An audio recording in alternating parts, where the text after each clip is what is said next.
Live.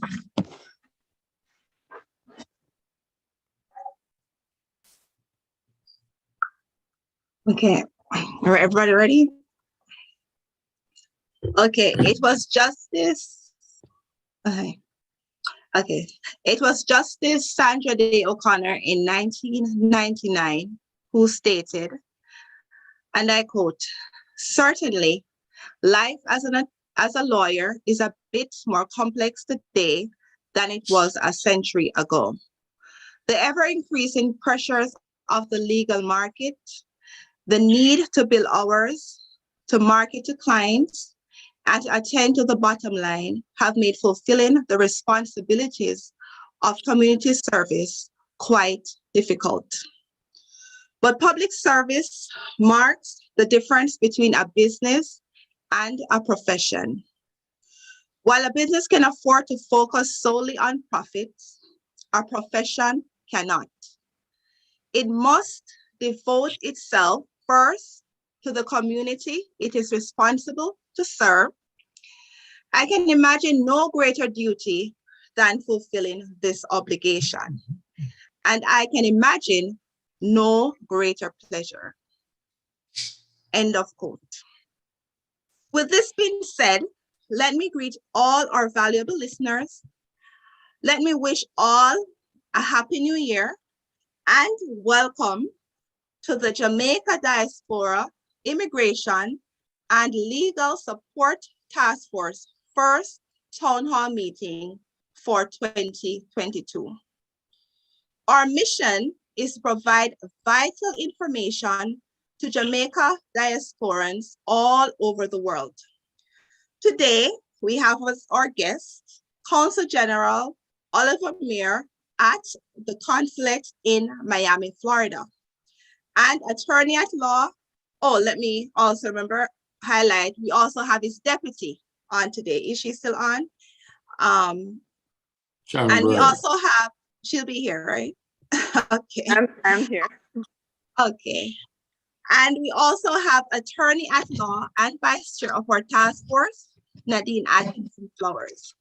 I am your host, Michelle Fanger, the chair of this task force. Consul General Oliver Meir, please introduce yourself to our international audience along with your deputy and tell us briefly about your role as Consul General. Thank you so much, Michelle, and good evening to all your listeners, all viewers. Pleasure to be here. Happy New Year, if I haven't greeted you already. And I'd like to introduce to you, if you have not already met my able deputy, Sharon Burrell. And Sharon allows me to do a lot of work on the road. She tends to manage the office a little bit more and facilitates me moving around, because at the consulate, we actually cover 13 states. A lot of people think we're just responsible for Miami. Don't realize that we cover the whole of Florida. We cover states like Alabama, Arkansas, Arizona, Georgia, Louisiana, Mississippi, North and South Carolina, Oklahoma, Tennessee, Texas, New Mexico. We also cover the Cayman Islands, Turks and Caicos, and we still have controlling interest for Bahamas. Basically, we at the consulate, we get involved in almost every issue that impacts Jamaica and Jamaicans in the region. We safeguard the interests of Jamaica and Jamaicans. And of course, you will know us, for example, persons applying for their passports, or if you're looking to renew your passports, persons will come down to us at the consulate, 44 West Flagler Street, or you would mail in your application. But I also want to quickly just highlight a couple of things. If you don't remember anything I say this evening, you can always visit our website. You can please write this down, www.jamaicacgmiami.org. And we're on all the social media platforms. So please like the pages. And you can like my page as well, Meir Oliver on Facebook. I'm also on Instagram and Twitter. And I use all my social media handles just for work. So feel free to get the latest information on what's taking place at the consulate. Now, in regards to persons applying, renewing their passports, you know, you can do it online. There do have certain criteria, but you can go to our website and we'll direct you to PICA's website where you can apply online. So if your passport was issued after September 3rd, 2001, it starts with the letter A, you haven't had a name change, etc. You can do it online and it's easy. I've actually did mine recently and had it delivered to my house here in Florida, and it was seamless. Took 20 days and easy. Did everything online. So I encourage persons to make use. As much as we want you to come down to the consulate, we want you to use up the technology, you know, because this is COVID time. And for those persons who need to visit us, you must book your appointment online. So go to that website and you can book. Now, quickly, I just want to mention a couple of things we do. Of course, other things we do. We issue emergency certificates for persons. You know, your passports may have expired and you have to come down quickly for a funeral and they're only a couple of days. So we'll assess and we'll issue emergency passport, called emergency certificate. We do a lot of facilitation of business.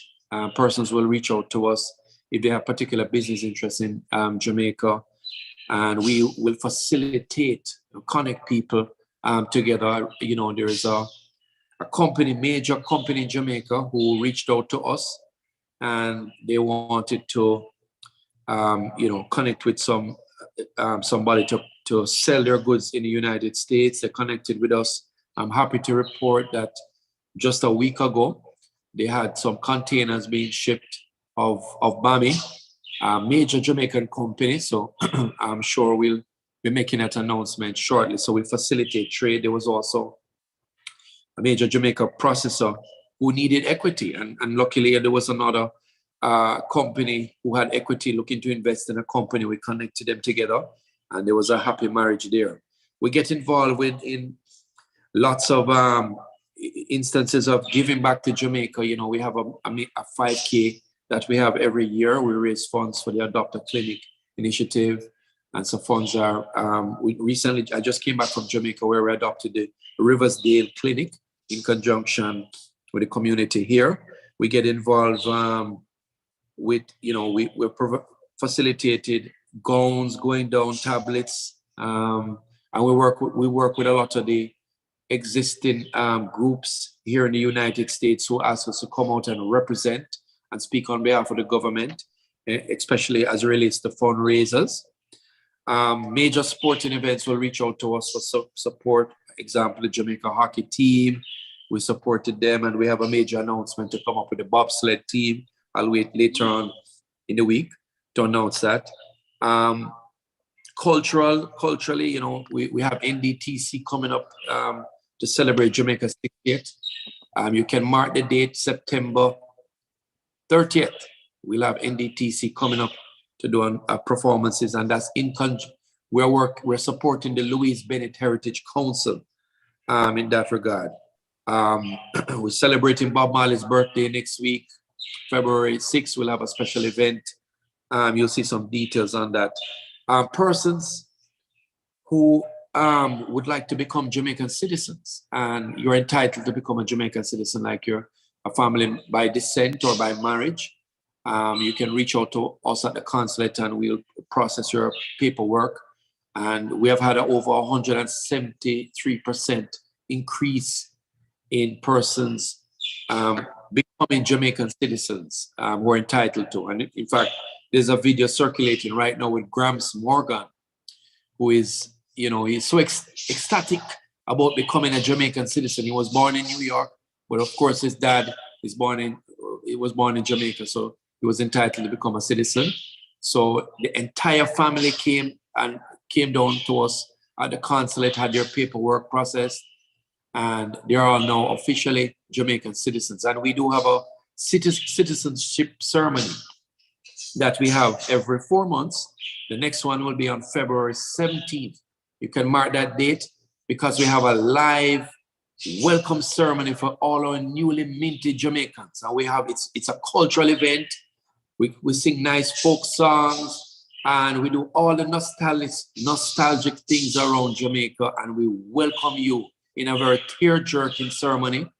Welcome you to the greatest country ever created, Jamaica.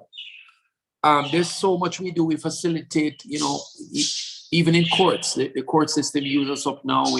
We will facilitate persons giving testimonies right here at the consulate. We have done a number of those. We have Jamaicans who have run into problems on the road, for example, who are in need of support. They will reach out to us, and we will facilitate some support going to them. When we had the borders closed to Jamaica, there were a number of Jamaicans here who were stranded, and they were being kicked out on the road, and they reached out to us for support. So we were able to work with the community and provide some temporary hotel rooms for them, and food and medical support. Listen, there's so much things we do. We have had investment road shows where we have gone through the different states, just talking about the investment opportunities available in Jamaica, because we still believe that Jamaica is an excellent place for persons to invest, and we continue to do that. So we work closely. In closing, we work closely with Jamaica Tourist Board. We work closely with JAMPRO, as I mentioned before, PICA. There's so many other things I could go through. There's a long list of items that we provide. We, of course, involuntary returnees to Jamaica, aka deportees, or Jamaicans incarcerated. We visit them at facilities. We don't provide legal advice. We refer them to lawyers, and the choice is theirs. And the state, of course, provides legal representation. But we just ensure that their humanitarian rights are maintained. Clearly, we can't visit everybody in prison. That's not going to be possible, because we just have a small team of 16 staff members. But we have anybody who is incarcerated has access to reach out to us at the consulate for any kind of support that they may have. If they're being mistreated, they will reach out to us, and we would advocate for better conditions for them. So these are just some of the things we do.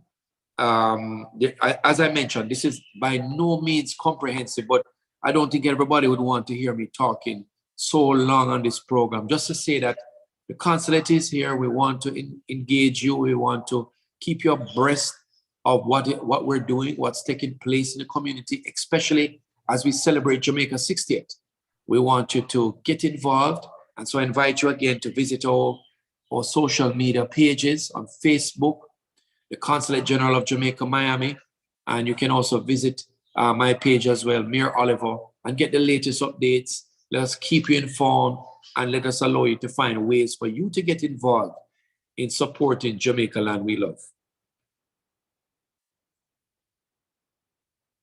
Thank you so much. It's a lot. I myself didn't know, but I do know the work you're doing in regards to getting passports, and also with those individuals that are detained or need assistance. But it's a lot being offered by the consulate, and it's good if people just reach out, and there should be the first point of contact wherever you are and you need assistance as a Jamaican.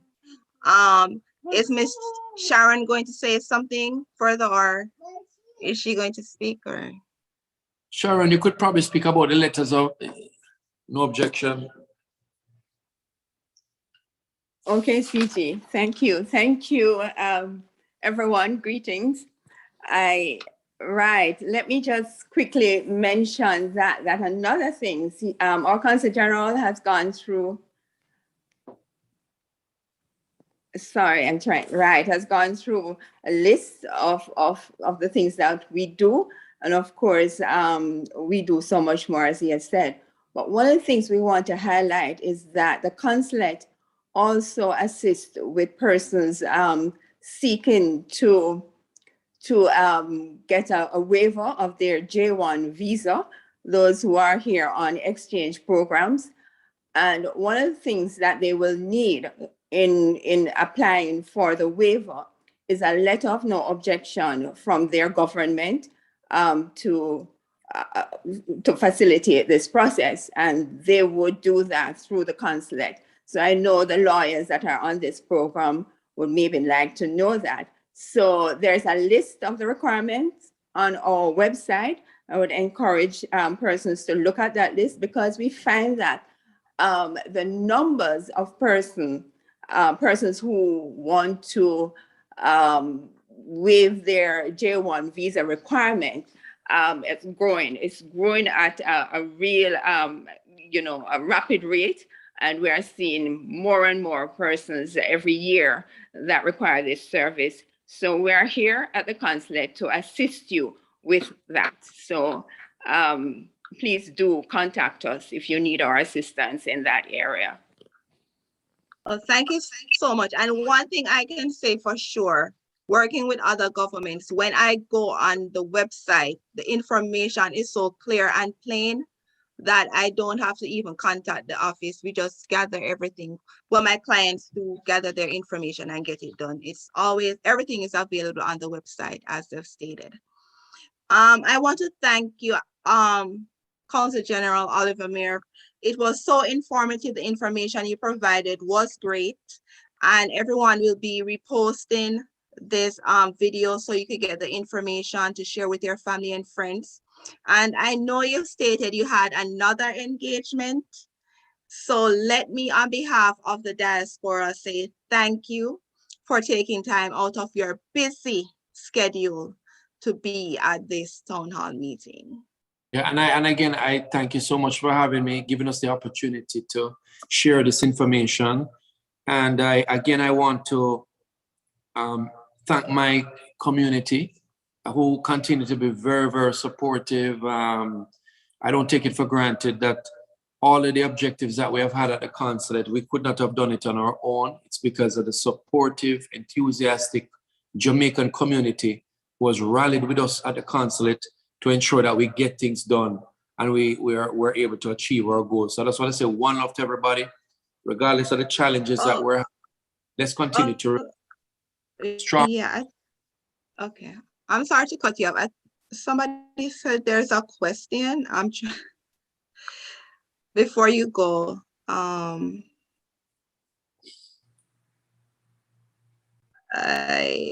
sorry, just wrap up because I missed that question. I don't see. Somebody had a question for you, but I guess it disappeared. I do apologize. I'm gonna ask Michelle. I'm gonna ask Sharon so a couple more minutes if you do get one or two questions, so she can take them. All right. Thanks again. You're welcome. Thank you again so much. And our next speaker is attorney Nadine Atkinson Flowers. Please introduce yourself and tell us a little about your work history and what you do. Hi, good night, everybody. Thanks very much to Consul General Mayer and Deputy Burrell. It's wonderful to know that we have the support of the Consul in Miami to help us as is needed. I myself didn't know that it covered so many territories. And as he said, it's there to engage us and to keep us abreast of what's happening in Jamaica. I am an attorney and I am the co-chair of the Legal and Immigration Task Force. I'm admitted to the bar in Jamaica and I'm admitted to the bar here in the US, where I practice immigration law. In Jamaica, I do criminal law, I do immigration, I do family law as well. And I'm a fairly frequent speaker on legal issues in Jamaica. In fact, I just completed a book that is out called On My Feet, which details the procedures and practice in our criminal courts. I'm going to talk a little bit this evening about the Office of the Public Defender in Jamaica, so that we as Jamaicans and Jamaicans who live in the diaspora can have a better understanding of the functions of that office, what it can do, and significantly what it cannot do. Now, the Office of the Public Defender, when persons hear that, they probably think of the Office of the Public Defender as it's shown on television in the States, certainly, that it is the office that offers legal assistance to persons who have interfaced with the criminal law system. That is not what the Office of the Public Defender does in Jamaica. So I'll go through and then if there are questions or if persons want to ask questions as we're going along, that's fine too. People may remember, for those of us who may be a little more dated than others, that this was actually called the Office of the Parliamentary Ombudsman for some years. The law changed and it became known as the Office of, excuse me, the Office of the Public Defender in about the year 2000. And the duties as well as the responsibilities of the Office of the Public Defender can be found in the Act. But we won't really go into that tonight. I'm going to try my best to condense it, and hopefully persons will get a better understanding of what it is that office does. The first female, there was history making at the Office of the Public Defender because the current public defender, Arlene Harrison Henry, is actually the first female. I want to let that sink in. She's the first female public defender in Jamaica. In our country first, so we go big when we're doing our thing. The Public Defender's Office has the mandate to examine complaints that have been made by us, the citizens, against state authority. Simply put, let's say, for example, I'm alleging that I went to one of the ministries and something happened, and that's not what's supposed to happen. I can go to the public defender and make a complaint. However, before I make this complaint, there's something very important that I have to do. I am expected to put in writing, and as Jamaicans, we know, may I write down none, but we are expected to put it in writing, our grouse, our grievance, and to submit it to the head of that particular state body, whether it's the Commissioner of Police, the JDF,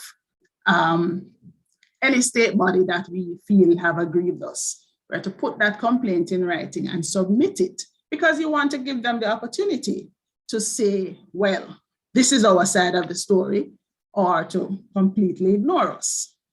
If it is we feel that we're not getting anywhere with the particular state body that we have a concern against, at that point, we can go to the Office of the Public Defender and make a formal complaint. And when I say a formal complaint, we can't just call on the phone or go down there and talk to somebody or cuss and carry on. It has to be done in writing. Pardon me. The complaint has a very formal structure, so you're going to write your name, your address, and of course, what happened, your version of what happened, because as we know, there are always three sides to the story. So you're going to put all of the facts as you believe them to be in your complaint, and significantly, you're going to put when this happened and the details that surrounded what happened. And if you have, for example, a document to say, this is what I went there with, and so happened, or so didn't happen. Or if you have a witness, somebody who was there with you, saw what happened, that person as well could come with you, and you'd both make this, you'd give your statement or make your complaint, and your witness would also, if he or she wants to do so, indicate to the officers at the Office of the Public Defender what happened. After that complaint is lodged, the public defender has the authority under the law to investigate. They can't just decide, yes, you must be right. They have to investigate what happened or what you say happened. And in doing so, they will go to that particular office, whether it is by formally making an indication to the office that we need to speak to Officer X, or we're coming to speak to Officer Y, and get the other side of the story, as it were. Because obviously you have to give the government entity the chance to defend themselves. You have to give them the opportunity to say, she never come and so, etc. You have to give them the opportunity to say what their side of the story is. Now, the investigator that would have gone to the office, that particular state office, would compile his or her report and take it back. And at the Office of the Public Defender, they would then compare the stories, pick the sense out of the nonsense, and say, okay, this looks plausible, this might need some more investigation. And so all of that suggests that the process can be time consuming. In Jamaica, people tend to say, not now, it take too long, but remember, whilst we want it to move forward and move fast, we also have to remember that we have to move in a timely fashion. We can't just be making aspersions and name calling and all of that. We have to have the facts as it occurred in, what your view was and what the state's body's view is. And the officers at the Office of the Public Defender then would look at all of that and make some determinations. Now, let's say after they have done all of that, they decided that, well, it appears from our investigation that there may have been, for example, a crime committed. The public defender's job is not to say, charge John Brown or Tom Stroke with an offense. No, the public defender's job is to direct to the Director of Public Prosecutions that information, that documentation to say, based on our investigation, there appears that there may have been a crime committed. And that office now takes over to look at all of what might have happened. If it's not a matter that has any criminal liability, it's a civil matter. For example, excuse me, you allege that someone might have lost your documents at a particular entity, then that would be like a civil remedy. And so they might say, well, perhaps there's a discussion that can be held and so on. The main point is that the public defender's office does not, if it's a civil matter, take persons to court per se. And if it's a criminal matter, they don't take persons to the criminal court. Of course, as I said at the beginning, persons think that the public defender's office actually works like a legal aid clinic, as it does in the States. It does not. There's a separate and totally different entity that deals with persons who may not be able to afford an attorney. There is a website for the public defender's office if persons want to get more information. And I think this is going to be available to everyone afterwards. Michelle can confirm so that you can get further information.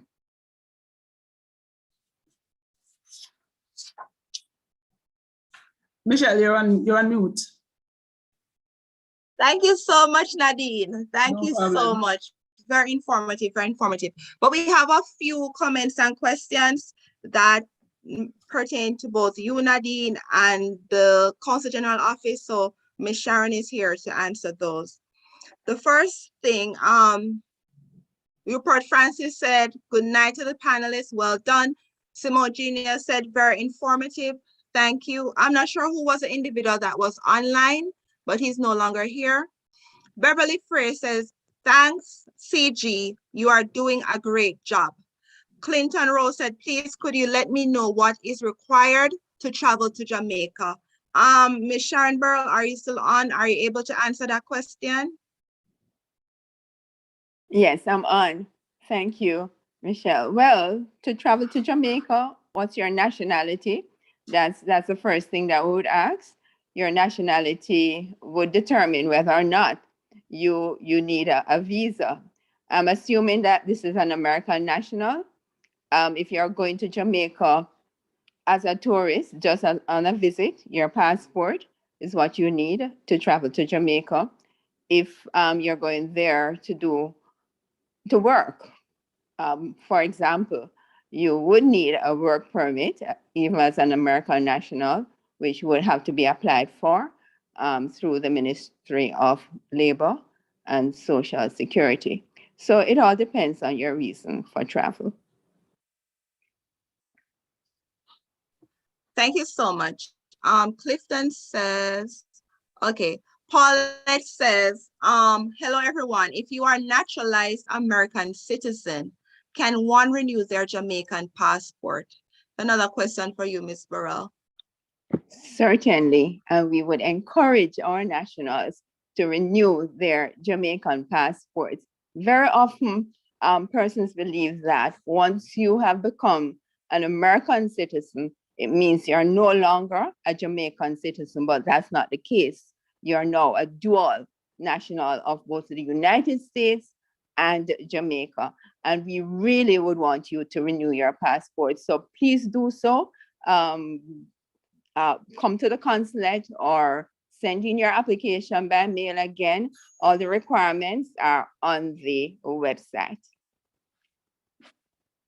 Right. And Michelle, on that note, I'll just quickly add that I've had persons who have said that they are not going to become naturalized Americans because they're going to lose their Jamaican citizenship. So that's a very important point that the deputy is making. Yeah. I mean, we can't lose the Jamaican citizenship. Yeah, yeah, a lot of people So that's really key to that. Yes. Yeah, that is important. Thank you for that. And another question is, I'm getting to your question, Nadine. Okay, concessions for returning residents on import duties. Is that still in place? And what are the entitlements? Right. So our returning residents, there is a list of personal effects, household effects that you can get concessions on. The list, there is a comprehensive document on our website for returning residents. And I would encourage you to go to that list because it's quite an extensive list of the things that our returning residents can get a concession, duty concession on when they return to Jamaica. So again, on the website, it's there. And if you want to call us, we'll be only too happy to go through that list and to give you some more assistance on that. Okay, thank you. This question is for you, Nadine.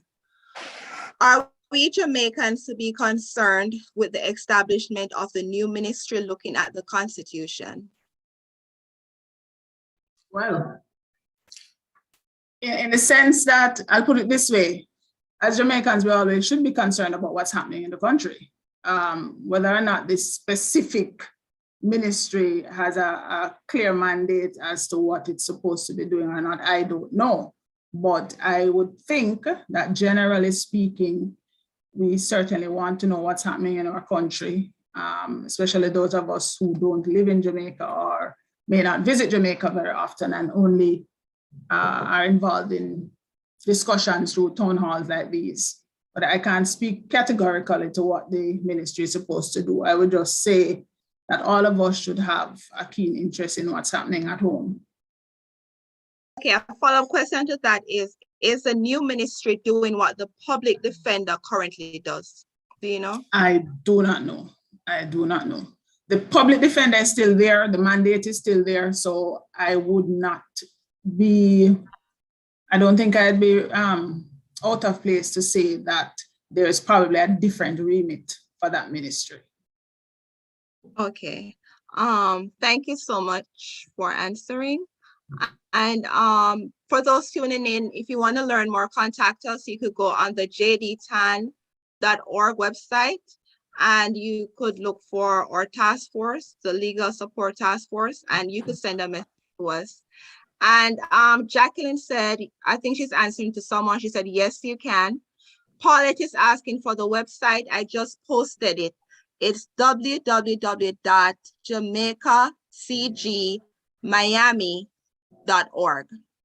I placed it in the chat. So it's www.jamaicacgmiami.org. And also you could follow the Consul General Oliver Mayer on Facebook, and he's on all social media. So it's IVERMAIR.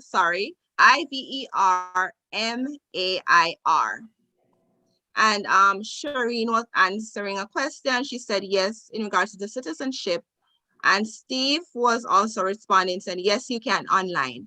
So most of the information you can find online on the website for the Consul General, the consulate, sorry, of Miami. And Steve said she's working. I guess he meant he. Well, also the deputy is working, but yes, they are working hard. We have seen improvement there. Shireen Hall said, I migrated when I was young. I cannot find my old passport. What do I do?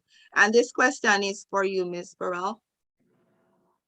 Okay, so many of us, persons, not us, who have migrated, find their passports. Sometimes the passports are taken when they hand it in for processing of their American citizenship. However, that's not going to be such a challenge. You can replace your passport, and the fee will be a little bit more than if you were renewing.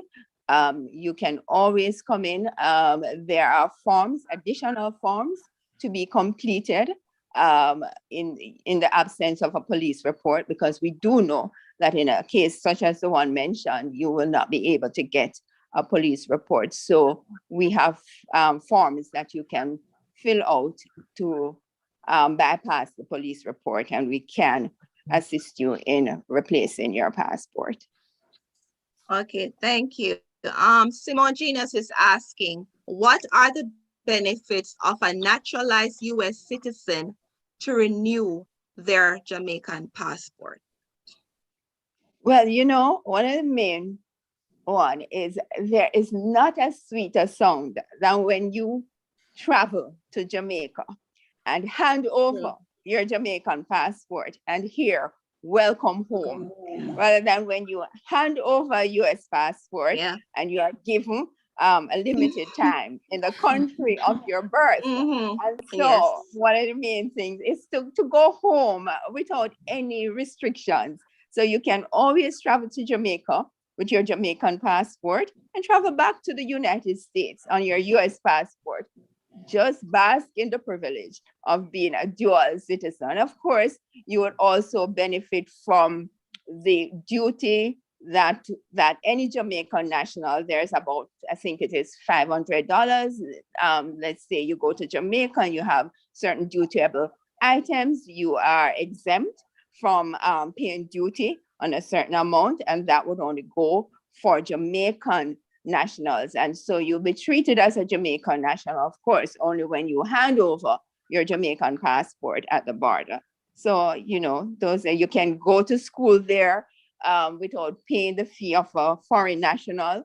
You can purchase, do business, purchase land as a Jamaican national. There are a number of things that you can do when you have your Jamaican passport and you're able to enter your country as such. Okay. So it is a good thing. Yes, that is true. That is true. Everybody is asking to see your beautiful face. Sorry about that. This is me. Okay. Clifton said, thank you. I have a dual citizenship. Sorry, I wanted to know what is the update on COVID for travel to the country. Okay, I will point persons to go to the visitjamaica.com website.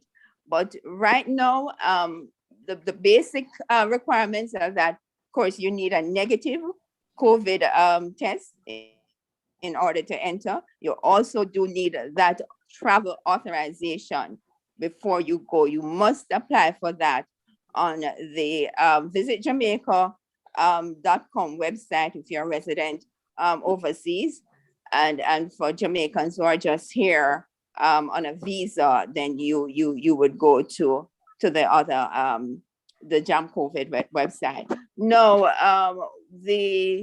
when you enter Jamaica, you have some choices. Let's say you're going out there on a business trip and you have limited time and you must get around.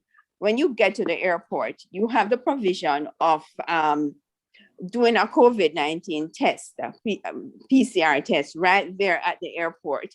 And so it will, if you get back a negative test, then you would get the privilege of going around to do what you have to do. Now, also, if you are a vaccinated person, then the days of quarantine, let's say you go, it's now reduced from 14 days to 8 days. And so please go to the website to see the different applications of the guidelines, depending on your own status. But one important thing to note is that you can get that test at the airport and go about doing your business if you get back a negative test, only so. If not, you will have to go through the quarantine guide. Okay, and one thing I want to highlight, because the other day I was at the airport and a few people were freaking out because they didn't know that they were supposed to go on the Visit Jamaica website to actually do the form. They're not from Jamaica. They were tourists. But then I told them that, yeah, you can do it. You get a response immediately. Like within 5 minutes, at the airport, they were able to get a response. So it doesn't take days, like it's immediate. So if you're at the airport, you could still go on the visitjamaica.com website and get it completed. Of course. A few more questions. Steve said, welcome home, our home sweet home, Jamaica. Yes. Jacqueline said, I never do it on the airport. Never liked the idea. I guess the test. And Jacqueline said, I never have any problem. Thank you, Jesus. And Clifton said, could you please post the link on here? Thank you. Okay, let me put it in. It's visitjamaica.com.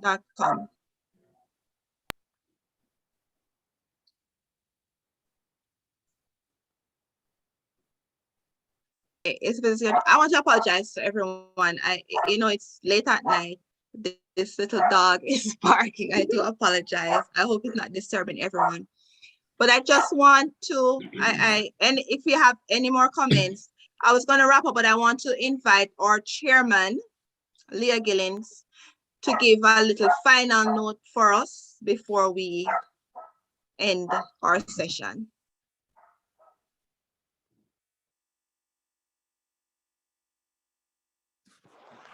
We can't hear you. Leah, we can't hear you. Okay, he's working on it. And so while he's working on it, as I've stated earlier, for those just joining in, we are the JDTAN, Jamaica Diaspora, Legal Support Sector and Immigration Task Force.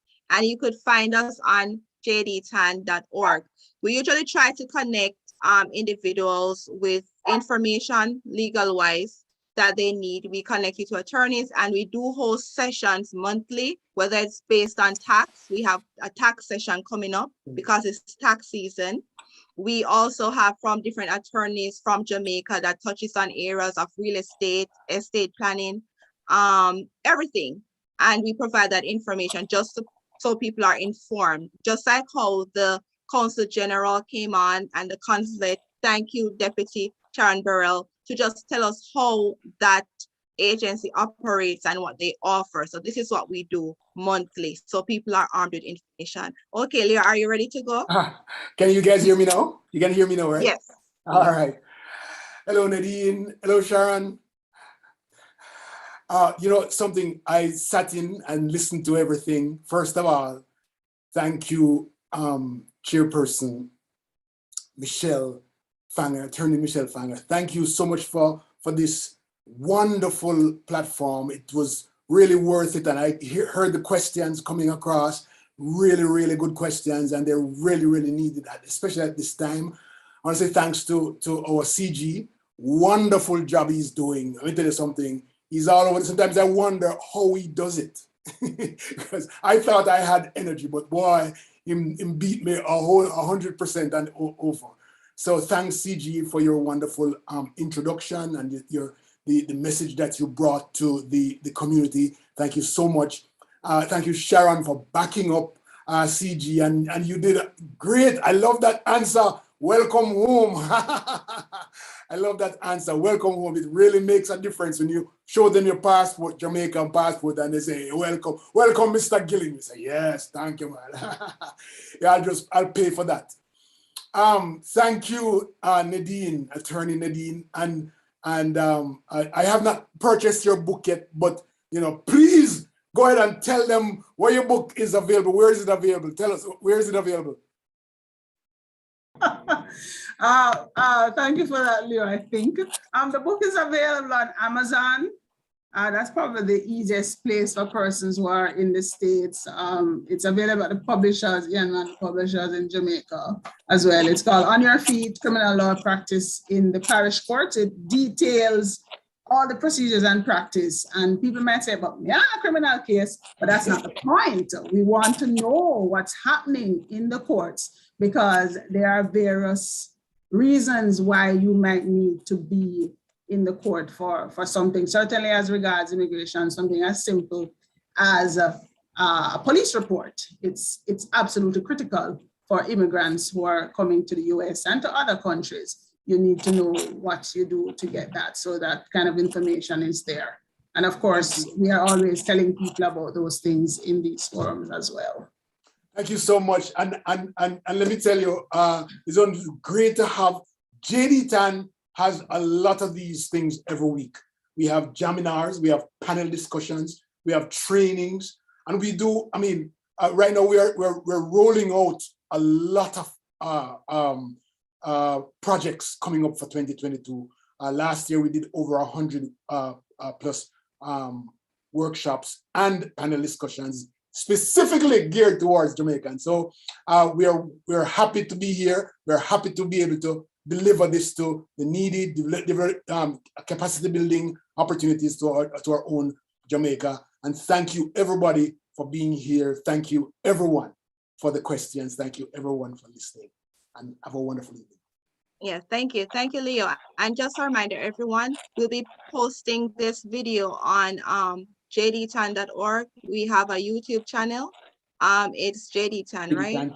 JDTAN TV. JDTAN TV. Yes. Okay, and if you want to learn more, get information, you could go on JDTAN.org for information how to sign up for a task force, and also for the consulate. For any information you want, you could, let me pull up the website again. It is the Jamaica, www.jamaicacgmiami.org. And you could follow them on all social media platforms. And also you could follow Oliver Muir if you want to know the latest, what's happening, where he's at, what events, you could definitely follow him. And I want to thank everyone for tuning in. And we look forward for next session. I think we'll be focused on taxes because it's tax season. So we'll have a CPA that will tell us what to look for, what not to do for the new tax season. And have a wonderful afternoon. And thank you all for coming on and sharing with us.